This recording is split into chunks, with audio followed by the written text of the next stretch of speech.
이재명 민주당 대표가 오늘 피고인 신분으로 법정에 섰습니다. 또 한 번 운명의 날을 보내고 있는 건데 재판 출석 전 당 회의를 마치고 나온 이재명 대표의 모습 보고 이야기 이어가겠습니다. 우여수 씨가 마지막 경고음을 들었습니다. IMF 이후 처음으로 12개월 연속 적자입니다. 지금 첫 재판 앞두고 계신데 심정이 좀 어떠십니까?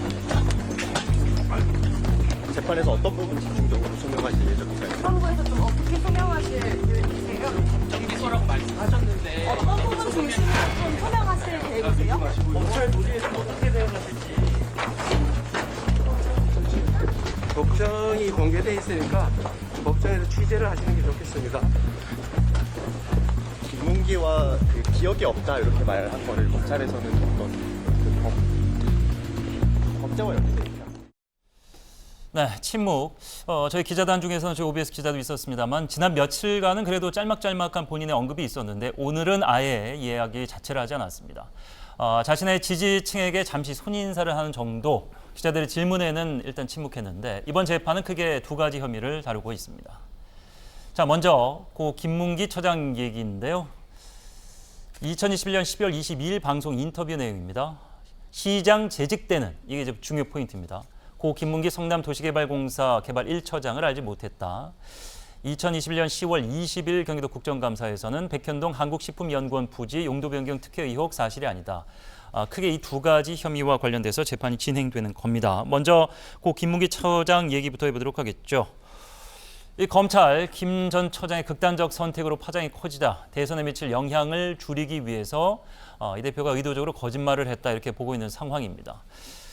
사실 그 사람이 기억이라는 것이 명확한 영상, CCTV 같은 게 남아있지 않는 이상은 잘 기억이 안 난다. 아니면은 알기 시작한 시점이 언제였는지 불명확한데 일단 시장 재직 때는 아니었다. 근데 이거를 재판에서 처벌할 수 있는 근거로 삼을 수 있을 것이냐 어떻게 보십니까?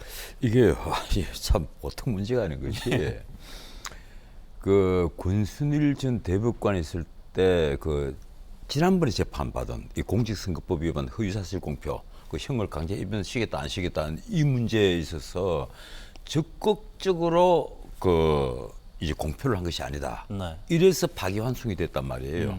대부분에서 아주 묘한 이론을 세운 거예요. 그런데 이번의 경우에는 그래서 검찰이 기소를 할 때 두 가지 사항, 그러니까 김문기 개발 1처장을 하위 직급에서 시장 때는 몰랐다 이 얘기한 것. 그리고 또 하나는 국토부로부터 협박을 받아서 토지 용도를 자유녹지에서 준주거지로 4단계나 올려준 것에 지나지 않는다. 협박받았다. 자기가 먼저 한 것이 아니다. 이 얘기를 한 것.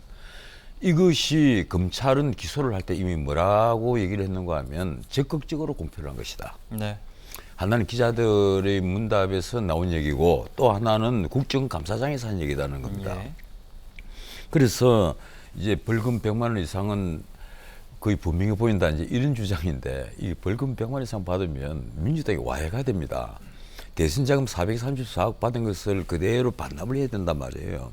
근데 민주당이 지금 434억을 반납하라는 말은 당이 그냥 천막당사로 가라는 얘기가 아니고 당 자체가 와해가 되어버릴 수준의 그런 엄청난 반환입니다. 네. 그래서 이 보통 문제가 아닌 것이거든요. 그리고 이 자체로 국회의원 자격이 박탈이 될 것이고 그리고 이제 앞으로 정치계에서 퇴출이 되어 버린단 말이에요. 그래서 이 사건이 지금 곧 기소가 될 것으로 보이는 그 대장동 사건이라든가 위례 신도시 사건, 성남 FC 후원금 사건 이런 사건과 제가 보기에는 그거보다는 더 판결하기 쉬운 아주 명확한 사건이에요. 예. 그래서 오늘 이재명 그 피고인 또 법정으로 들어갈 때 표정이 아주 굳어지가 있던데 예. 이걸 오늘 TV에서 거의 생중계를 하다시피 했습니다. 그런데 문제는 이 공직선거법 위반 재판은 원래 6개월 안에 마치도록 돼가 있어요. 기소가 되면 6개월 안에 마치도록 돼가 있는데 그러면 사실은 3월 8일 마쳐야 됩니다. 네. 3월 8일 6개월이 되기 때문에 3월 8일 선고를 해야 되는데 오늘이 벌써 3월 3일이에요. 그렇습니다. 그런데 지금 정인만 50명이 넘는 정인을 재판 준비기일에 이 재판부가 채택을 해놓았습니다. 난 이 재판부의 의도를 잘 모르겠어요. 보통 우리가 정인 신문을 하면요. 증인을 쭉 그 채택을 해놓으면 재판기를 한 번에 5명 이상을 소화하기 굉장히 힘들어요. 예. 그 뭐 한 명당 거의 한 2~30분을 세야 되는데 최소 10번이 예. 필요한 그러면 이 지금 2주에 한 번씩 재판이 열리거든요. 예. 그러면 최소한 증인 뭐 또 출석하지 않고 다음 기회에 나가겠습니다. 이런 식으로 또 연기가 되고 하면 결국은 이 재판이 앞으로 6~7개월은 쉽게 가버린다는 얘기입니다. 네. 그러면 이 증인 신문하고 또 나머지 뭐 변론 절차를 또 받고 나머지 또 당사자 본인 신문도 해야 될 것이고 이렇게 되면 제가 보기로는요 이 재판 올 연말 돼야만 승부가 될 것으로 보여요. 그래서 그 이 재판에다가 앞으로 이제 대장동 위례신도시 성남 FC 사건 재판 있잖아요. 예. 또 거기에다가 지금 그 수사를 한참 진행하고 있는 백현동 사건. 아마 백현동 사건은 기초 사실이 다 수집이 되어서 이제 곧 아마 소환 절차가 있을 것으로 보입니다. 또 있죠. 이 대북 송금 사건. 그렇습니다. 예, 법조계에서는 그런 말을 합니다. 이재명 그 당대표에게 그 어떤 사건보다도 이 대북 송금 사건이 가장 큰 사건이 될 것이다.